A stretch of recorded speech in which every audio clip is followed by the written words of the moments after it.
There are a lot of people out there right now trying to get their hands on the 3080 and 3090. For some gamers, they just want to have a budget build that they can play their favorite games. So today, I was asked to build a system to play Star Citizen. And well, that's a game that a lot of us feel will probably never come out. This system will be more than capable of playing it. We managed to get a really good deal on the RTX 2070, and we also found a good bundle deal with the 3600XT paired with an MSI B550 Tomahawk motherboard. So this system will be more than enough to handle Star Citizen when it finally does hit an alpha, beta, or maybe even playable state.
Well, I think the build turned out really well.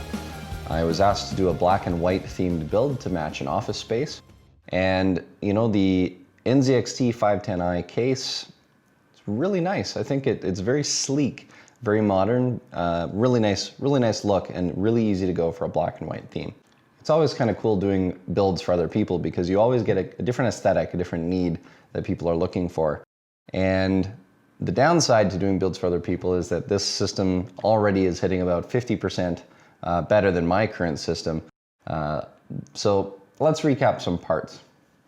So we've got the AMD Ryzen 3600XT, and this thing performs really, really well. It's got a boost clock of 4.5 gigahertz. It comes with the AMD Wraith Spire cooler. I actually sourced out an AMD Wraith Prism cooler just because I feel that cooler is a lot better. It's got heat pipes, it actually performs better as well.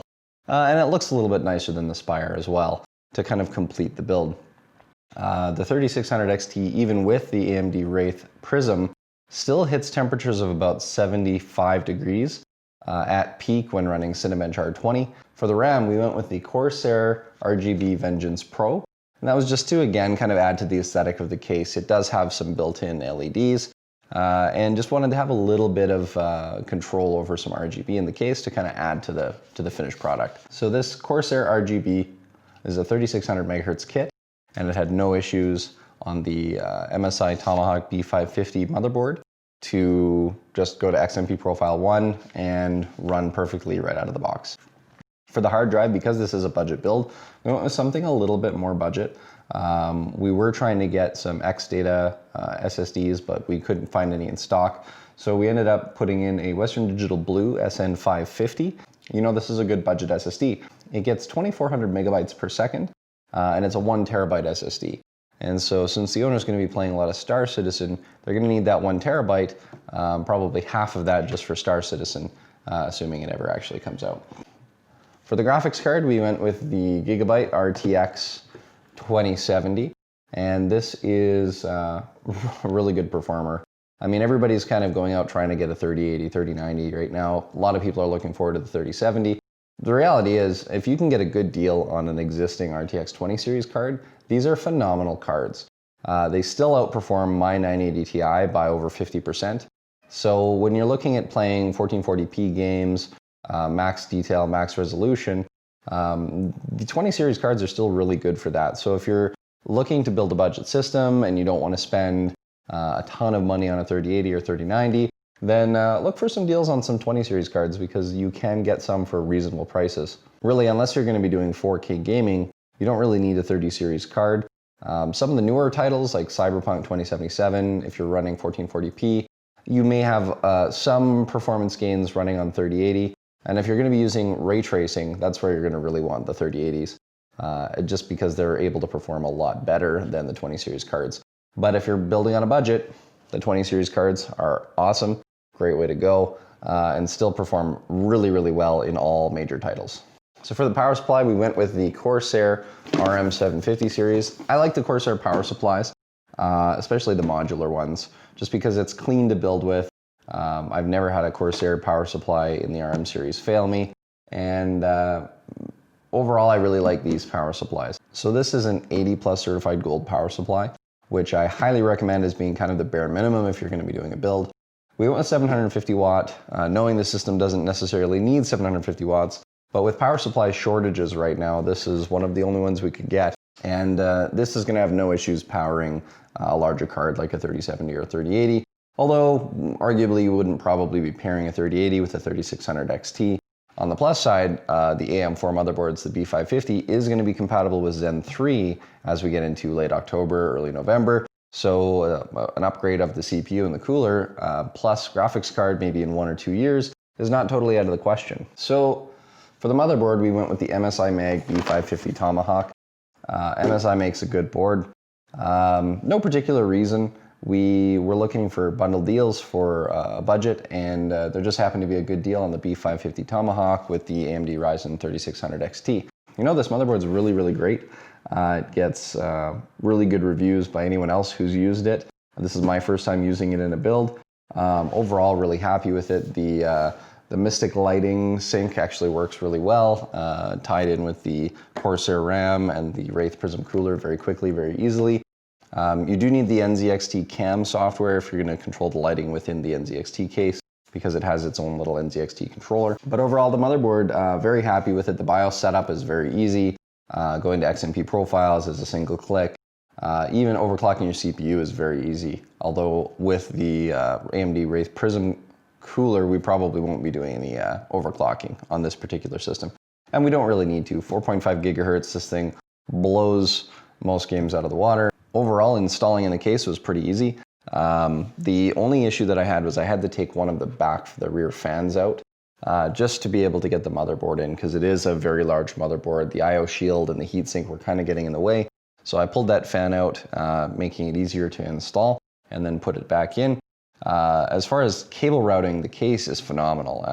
There's a lot of areas you can kind of see over in the front here. The cable just goes right down through the grill to the power supply. So it's really an easy case to do a clean setup. The only complaint that I have is that there's no case fans in the front, although the airflow is more than sufficient. I've ran this thing for some benchmarking and heavy stress testing to make sure that it's stable, and everything is working out very well. But the one thing that I do kind of wish the case had was either a cover for the front or a mesh cover where they're expecting you to install more fans or a radiator.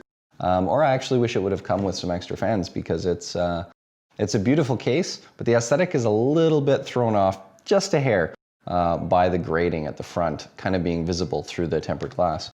So having a nice mesh cover or magnetic cover or something for there by default would be great. It's a great budget case, and I think that if I was doing another build, I would definitely like to build in this case.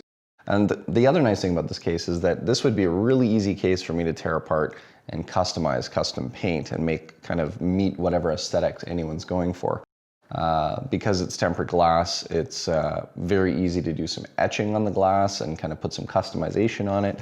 But as far as a clean black and white build goes, very happy with this build. I'm just hoping that the new owner is going to like it as much as I do. So that's it for now. Stay tuned for more builds, like and subscribe, and we'll keep the videos coming. We're getting new requests for builds on a regular basis, and we're also going to be doing one of our own showcase builds in late November. You may also want to stay tuned because we're planning on giving away a 3070 RTX sometime in late November, or as soon as we can get one in stock. Once again, thanks for watching. Have a good one.